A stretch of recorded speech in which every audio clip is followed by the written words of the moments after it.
तो नमस्कार दोस्तों, मैं दीपक नागर, दीपक इकोनॉमिक्स के इस चैनल पर आप सभी दोस्तों का स्वागत करते हैं। दोस्तों, इस चैनल पर हम डिस्कस करते हैं डेली निकोबी न्यूज़। आज है डेली आज है डेट 17 सितंबर।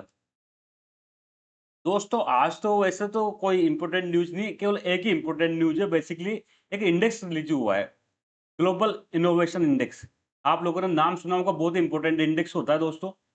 इस इंडेक्स में इंडिया की रैंक्स एक एक रैंक 1 पॉइंट से इंप्रूव हुई है दोस्तों। तो ये क्या मैटर है, क्या इंडिया की रैंक आई थी, पिछले साल कितनी आई थी, क्या इंपॉर्टेंस है इसका, कौन इसको इश्यू करता है, सब कुछ हम डिटेल में डिस्कस करेंगे दोस्तों। सबसे पहले तो आप देख सकते हैं India raised to 38 rank in global innovation index. ये इकोनॉमिक टाइम्स से मैंने स्क्रीनशॉट लिया। इंडिया राइजेड टू 38 रैंक आई है दोस्तों, किसमें? ग्लोबल इनोवेशन इंडेक्स में, जीआईआई में। इंडियाज ग्लो innovation strength and global ranking, India rank 38 among 139 economics से कॉमर्स एंड इंडस्ट्री मिनिस्ट्री है हमारे पीयूष गोयल जी, उन्होंने अपने क्या किया था?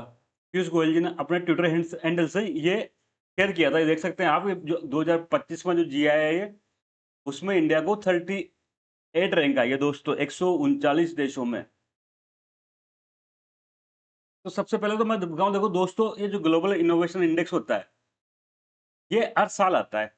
क्या आता है? हर साल रिलीज किया जाता है, एनुअली रिलीज किया जाता है। इस साल जो रिलीज हुआ है उसको ग्लोबल इनोवेशन इंडेक्स में 2025 2025 कह सकता हूँ।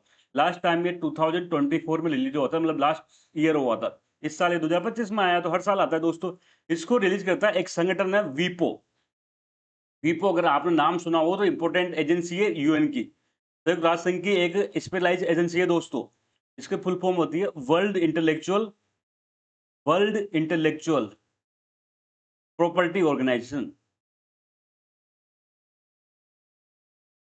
वर्ल्ड इंटेलेक्चुअल प्रॉपर्टी ऑर्गेनाइजेशन, इसकी स्थापना दोस्तों 1967 में हुई थी, और इसका हेडक्वार्टर जेनेवा में है।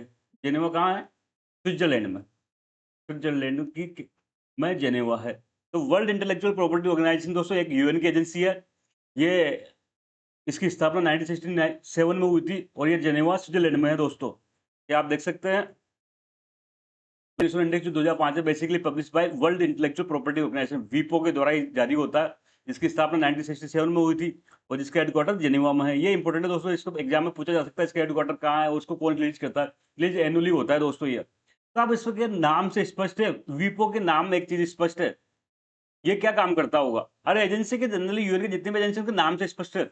इसका देखो, वर्ल्ड इंटेलेक्चुअल क्या करता है? इंटेलेक्चुअल प्रॉपर्टी का काम करता है।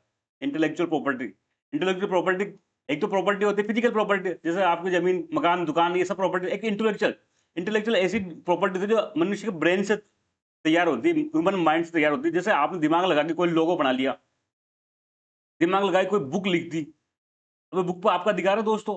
आपने दिमाग लगा के कोई मॉलिक्यूल बना दिया, कोई केमिकल बना दिया जिससे कोई ट्रीटमेंट हो सकता है, तो इस पे सब पे क्या होता है? कुछ ना कुछ आपको अधिकार मिलता है। आपने सुना होगा कई नाम, कॉपीराइट।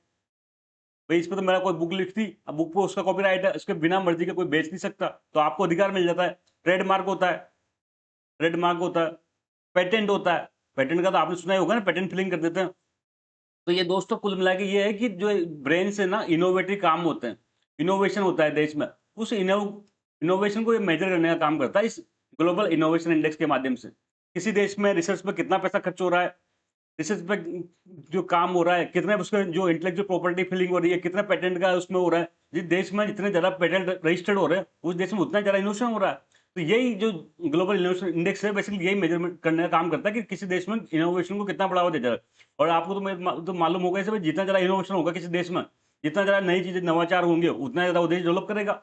इसलिए इस जो ग्लोबल इनोवेशन इंडेक्स में जितनी भी ऊंची रैंक आती है, वो सब डेवलप कंट्रियों की आती है। और इस बार की पहली बार न्यूज़ है कि चाइना भी टॉप 10 में आ गया दोस्तों। उसमें न्यूज़ के साथ शामिल था कि चाइना टॉप 10 में प्रवेश कर चुका है, और इंडिया अभी 38 पे है। तो इंडिया की भी रैंक धीरे-धीरे सुधर रही है। इंडिया की रैंक 2015 में दोस्तों 81 थी। कितनी थी? 81 थी। लेकिन पिछले 10 साल में हमारी रैंक काफ़ी इंप्रूवमेंट हुआ है दोस्तों।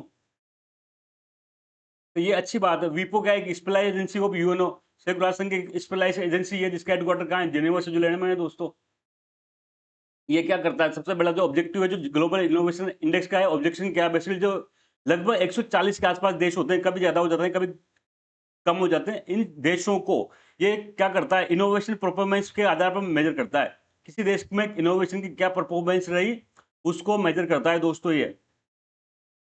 जैसा कि इसमें कई सारे ऐसे इंडिकेटर्स होते हैं, 80 के आसपास इंडिकेटर्स हो सकते हैं, ये एग्जैक्ट आपको याद करने की जरूरत नहीं। रिसर्च एंड डेवलपमेंट हो गया, पेटेंट फिलिंग हो गया, ऐसे कई सारे पैरामीटर होते हैं इनोवेशन के पैरामीटर। इनके आधार पर लगभग 140 देशों को ये मेजरमेंट करता है दोस्तों।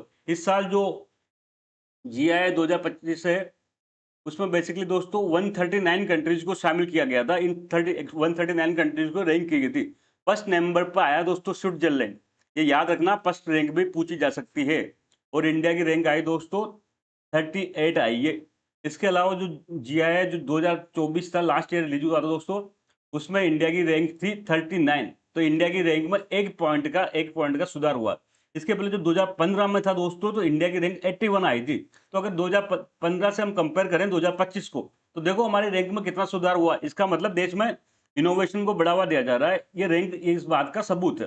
तो दोस्तों यही इतना सा मुद्दा था आज का। तो जल्द मिलेंगे, तब तक के लिए थैंक यू। जय हिंद।